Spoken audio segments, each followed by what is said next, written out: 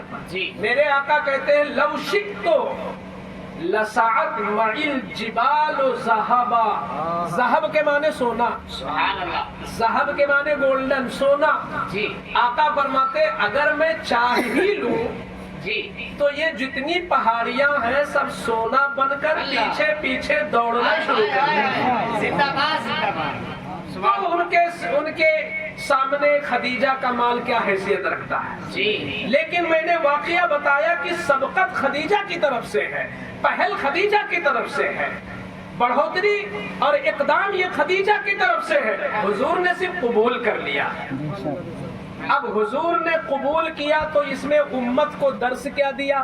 کیا بات ہے، امت کو درس کیا دیا؟ درس کو سمجھنے کے لیے اس دور کا ماحول سمجھنا ضروری ہوگا۔ مثال کے طور پر ابھی مجھے کھانا مل رہا تھا مگر میں نے کھانا چھوڑ کے کہ نہیں محفل کو وقت پہ چلے ختم کر لے پھر کھانا ہوتا رہتا۔ تو کوئی یہ کہے کہ بھائی مفتی صاحب آئے انہوں نے نظامت دو، ان کو نہیں کرنے دیا، قاری اسرائیل صاحب کی نظامت نہیں ہو پائی۔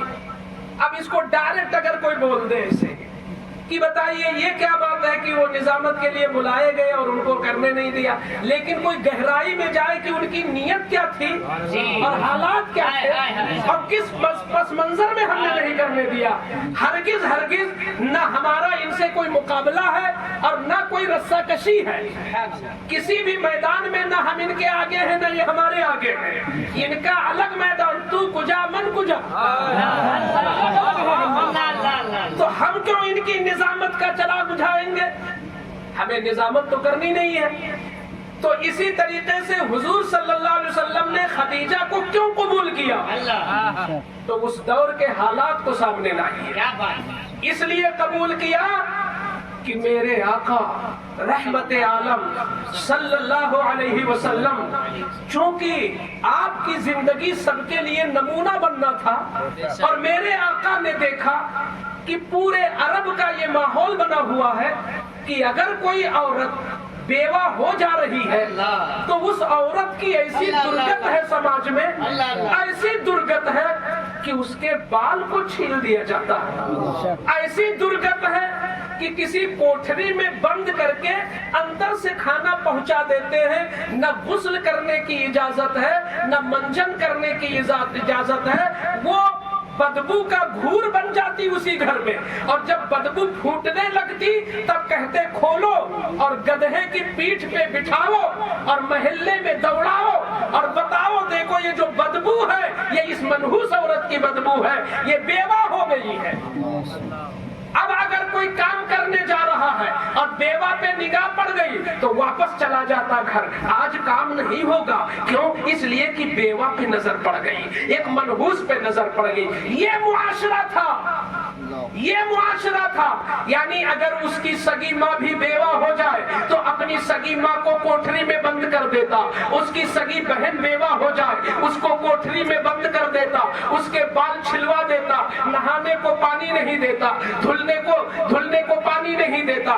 اس طریقے سے جب بدبو کا ایک مجموعہ بن جاتی وہ عورت تو اس کو گدھے پر بٹھا کر گشت کرایا جاتا، لوڈے لفاری پیچھے سے اس کی توہین کرتے، گویا کہ سماج کے اندر وہ بیوہ ایک بیل سے بھی زیادہ بدتر تھی، ایک بھینس سے بھی زیادہ بدتر تھی، بلکہ میں کہہ دوں آج خنزیر کا پالنے والا اپنے خنزیر کو کھانا کھلاتا ہے، آج سور کو چرانے والا کم سے کم سور کی حفاظت کرتا ہے، مگر مکہ والے اپنی سگی بہن اگر بیوہ ہو جائے تو